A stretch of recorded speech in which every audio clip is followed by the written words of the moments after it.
Mesmerized Online had a bunch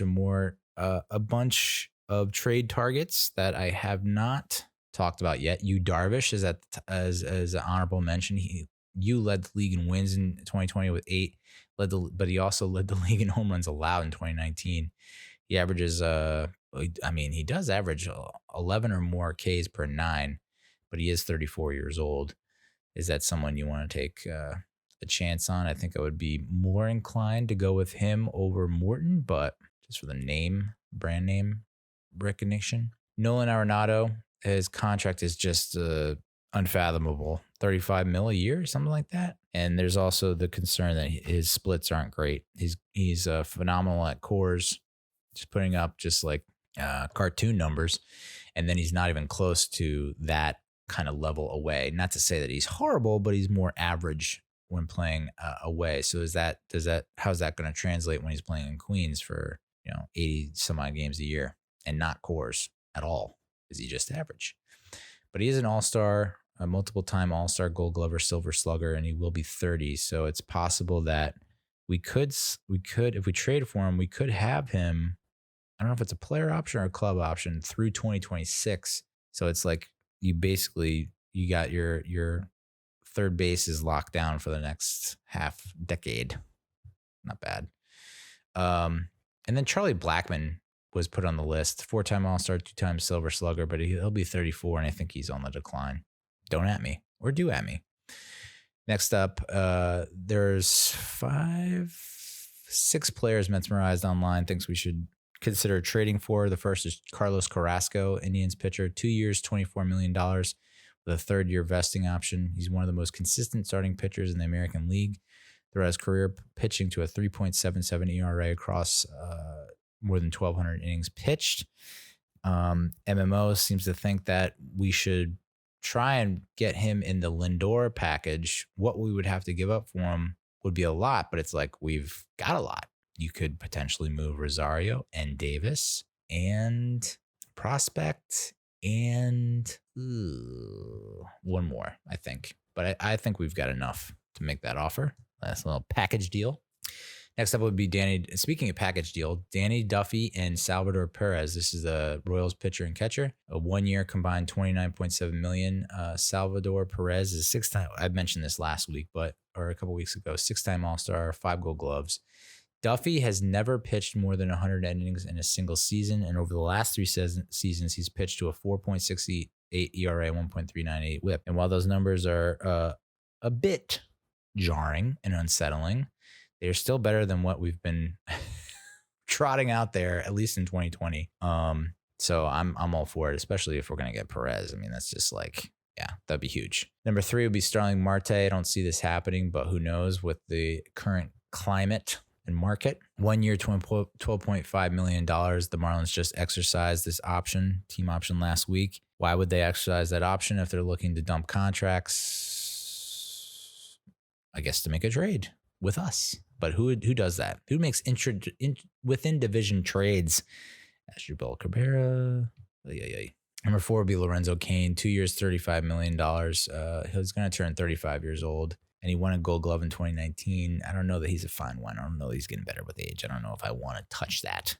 And then number 5, we have Kevin Kiermeier from the Rays. 2 years, $23.8 million with a $13 million club option. He's one of the best center fielders in baseball, 30-time Gold Glover. 31 years old, not really known for his bat, but still hit 368, 400, and 737 with 2 home runs in the World Series. Is that enough to convince you to make the move? Defensively, yes. Offensively, it's like, is one stretch of games enough? It was enough for Daniel Murphy. It was enough for Carlos Beltran. It's enough for us, possibly. Rising Apple had 3 trade destinations for Amed Rosario. The first is the Los Angeles Angels of Anaheim. The writer here lists a whole bunch of pitchers that the Angels have. A lot of arms that are available for us. Starting pitcher Dylan Bundy. He's got 1 more season on his contract. Reliever Noah Ramirez had a good 2019 season. Even better in 2020. Will be 31 under team control for 3 more years. 27-year-old reliever Kanan Middleton. Not so great 2020, but had an impressive 3.48 ERA. Spanning 4 years under team control for 3 more years. and this writer believes is a better option than Ramirez. Left-hand pitcher Hector Yan is someone they might look at as well. Borderline top 10 prospect in the Angels farm system, top 4 pitching prospect, second best left-handed pitching prospect. I don't mind that.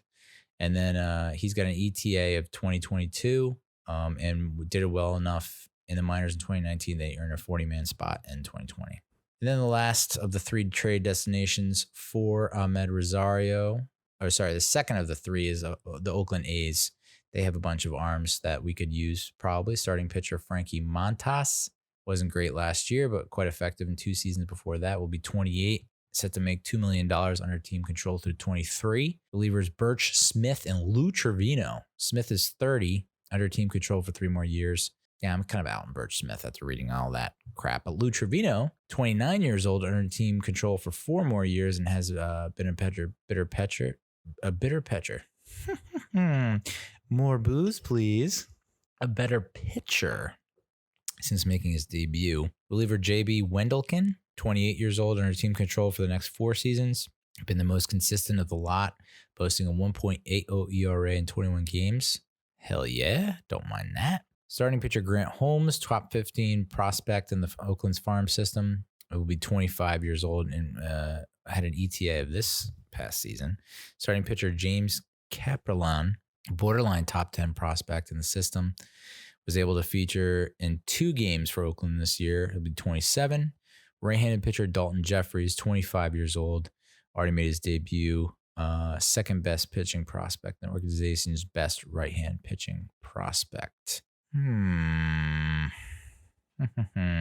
I'm more inclined to trade for a guy that has been playing and has more team control and is somewhat young than a prospect who hasn't debuted yet. I don't know, call me crazy. I got a thing. I'm like anti-prospect for some reason. And the last of the 3 teams, trade destinations for Rosario, the Giants. They do have Brandon Crawford, but he is getting up there in age and he has 1 more season left on his contract. So they kind of want to be set up for the future, I would assume. There are 3 Giants relievers the Mets could be interested in. Jarlin Garcia, Reyes Moranta, and Wandy Peralta.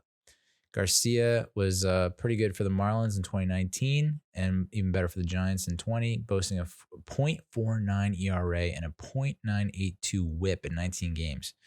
Be 28 years old and he's set to make $1.1 million next year and under team control for 3 more seasons. It gets me nice and steamy. Moranta boasts a very impressive 2.66 career ERA in 3 seasons.